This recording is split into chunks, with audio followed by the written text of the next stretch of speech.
नमस्कार मंडळी, kitchen queen रेसिपीजमध्ये तुम्हा सर्वांचं स्वागत आहे. आज आपण वाटाण्याचा भात कसा बनवायचा ते पाहूया.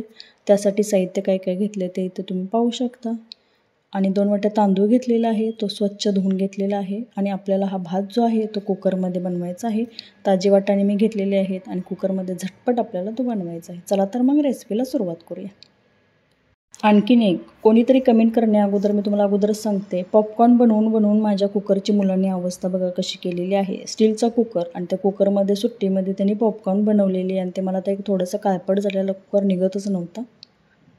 त्यामुळे कुकरकडं थोडं इग्नोर तुम्ही करू शकता. चला तर मग आता रेसिपीला सुरुवात केलेली आहे. मी 2 चमचे त्यामध्ये तेल घातलेलं आहे. तेल हलकंसं आपल्याला गरम होऊ द्यायचं आहे. नंतर फोडणीमध्ये आपल्याला जिरे आणि मोहरी घालायची आहे. मोहरी त्यामध्ये घातलेली आहे. तेल तापलेलं नव्हतं. आता व्हिडिओ करायच्या नादात पुन्हा मी थांबलेली आहे आणि आपल्याला मोहरी थोडीशी तडतडल्यानंतर त्यामध्ये जिरे घालायचे आहेत.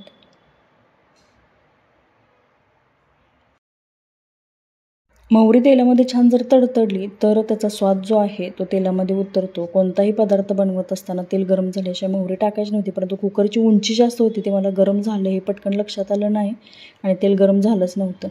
आता तेल छान असं गरम झालेलं आहे. त्यामध्ये जिरे घातले आणि त्यामध्ये हिरवी मिरची कट करून घेतलेली ती घातलेली आहे. लसणाच्या 4 ते 5 पाकळ्या मोठ्याच कुटून घेतलेल्या ते त्यामध्ये घातल्या.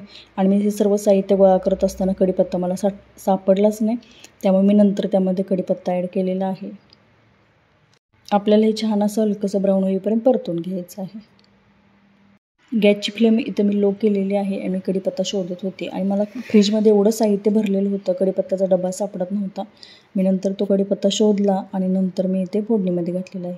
परंतु नेहमी मसाले भात किंवा वाटाणा भात कोणताही पदार्थ बनवत असताना कढीपत्ता सुरुवातीला घातला की तेलामध्ये छान असा तो फ्राय होतो आणि त्याचा जो स्वाद आहे छान असा त्या भाजीमध्ये किंवा भातामध्ये उतरतो. शेंगदाणे भाजलेले होते त्यामुळे मी नंतर घातलेले आहेत. शेंगदाणे जर कच्चे असतील तर फोडणीमध्ये सुरुवातीला तेलामध्ये शेंगदाणे छान अशी भाजायची, म्हणजे क्रिस्पी असे भाजले जातात आणि त्याची चवही छान लागते. आता मी एक जो टोमॅटो आहे तो बारीक कट करून घेतलेला तो इथे परतून छान असा घेणार आहे. आणि फोडणी जी आहे करपू नये म्हणून गॅसची फ्लेम इथे मिडियम केलेली आहे. आणि हे वाटाणे आहेत, ताजे वाटाणे अजून आपल्याला मार्केटमध्ये पाहायला मिळतात, त्यातलेच ते वाटाणे आहेत. आणि हे सर्व छान असं आपल्याला भाजून घ्यायचं आहे. कोणतीही वस्तू वापरल्याशिवाय त्याचं आपल्याला समजत नाही, तसं माझं झालेलं. माझं यूट्यूबचं चॅनल नव्हतं आणि मी हा स्टीलचा कुकर घेतलेला आणि त्याची उंची अशी एवढी जास्त आहे ना, त्यामुळे व्हिडिओ शूट करता येत नाही, त्यामुळे थोडीशी माझी गडबड झाली. पण आता कधीही कुकर घेतला तर थोडासा पसरट मी नक्की घेईन. कुणाला जर कुकर घ्यायचा असेल तर त्यांनी घेताना नक्की ना तुम्ही पसरट घ्या. असा उभा मी घेतलेला आहे, परंतु मला तर असं वाटतं की तो थोडासा पसरट हवा होता. त्यामध्ये मी धणेपूड घातलेली आहे, जिरेपूड घातलेली आहे आणि त्यामध्ये हळद घातलेली आहे. हे सर्व घातलं, छान असं एकत्र मिक्स करून घेतलं. हा तांदूळ जो आहे तो इंद्रायणी तांदूळ आहे. कोणी जर खात असेल तर त्यांना माहीत असेल. इंद्रायणी तांदूळ जर नवीन असेल तर तो भात चिकट होतो, पण त्याचा स्वाद खूप छान लागतो आणि आम्हाला इंद्रायणी तांदूळ आवडतो, त्यामुळे मी चिकट होतो भात. ज्यांना चिकट भात आवडतो ना त्यांनी इंद्रायणी नक्की वापरून पहा, म्हणजे ज्यांना त्याची चव माहीत आहे त्यांना माहीतच असणार आहे. हा चिकट होतो तरीही तो छान लागतो आणि मी नेहमी इंद्रायणी तांदूळ वापरण्याचा प्रयत्न करते. मला जर भेटला तर मी घेऊन येते. तुम्ही बाहेर मला माहीत नाही तसा भेटतो की नाही, पण गावाकडचा जो शेतकरी इंद्रायणी आहे तो चिकट भात होतो आणि चवीला छान लागतो, म्हणून मी इंद्रायणी तांदूळ वापरलेला. आणि त्यासाठी इंद्रायणी तांदूळ जर असेल तर त्यासाठी 1 वाटीला तुम्ही 2 वाट्या जर पाणी घातलं ना तर ते पाणी जास्त होतं. 1 वाटी इंद्रायणी तांदूळ असेल तर 1.5 वाटी पाणी घालायचं. पण तुम्ही तांदूळ कोणता घेणार आहे ना त्या पद्धतीने तुम्ही त्यामध्ये पाणी ॲड करू शकता. मी 2 वाटी तांदूळ होतं म्हणून 4 वाट्या त्यामध्ये पाणी घातलेलं आहे.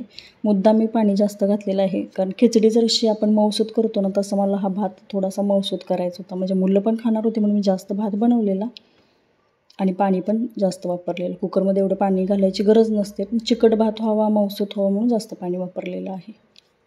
इंद्रायणी तांदूळ सोडून दुसरा कोणताही तांदूळ जर वापरला तर तुम्हाला हे पाण्याचं अचूक प्रमाण आहे. त्यामध्ये मी तूप घातलं, कारण तुपाचा स्वाद छान लागतो भातामध्ये. आणि चवीनुसार त्यामध्ये मीठ घातलेलं आहे. स्वच्छ धुवून बारीक कट करून घेतलेली त्यामध्ये कोथिंबीर घातलेली आहे. आणि तुम्ही इथे पाहू शकता कुकर लहान होता आणि तांदूळ जास्त होता, पण ह्या कुकरमध्ये 2 वाटी जर भात केला तर छान असा होतो. आणि आता आपल्याला 1 शिट्टी हाय फ्लेमवरती करायची आहे आणि दुसऱ्या 3 शिट्ट्या लो फ्लेमवरती करायच्या आहेत. कुकर थंड झालेला आहे आणि आता प्लेटमध्ये आपण हा भात काढून घेऊया. शक्यतो हा भात जो आहे आठवड्यातून एकदा माझ्या घरी बनतोच, सर्वांना आवडतो आणि गुरुवारी जर उपवास असेल तर हा नैवेद्यासाठी म्हणा किंवा स्वयंपाकात माझा हा भात बनतोच. प्लेटमध्ये भात छान असा काढून घेतलेला आहे आणि त्याच्यासोबत आमटी बनवलेली. तुम्ही असाही भात खाऊ शकता. चवीला जबरदस्त चवीचा असा भात झालेला. मैत्रिणींनो, असा भात जर तुम्ही कधी बनवला नसेल तर नक्की बनवून पहा. झटपट होणारा आहे, जास्तीचे मसाले घालायची गरज नाही आणि मोकळा असा मऊसूद भात होतो. चवीला छान लागतो आणि गरम गरम हा भात जर खाल्ला तर तुम्हाला म्हणजे एखाद दिवशी तोंडाला चव जरी नसेल तर हा भात खाल्ल्यानंतर नक्की तुम्हाला हा आवडेल. नक्की बनवून पहा.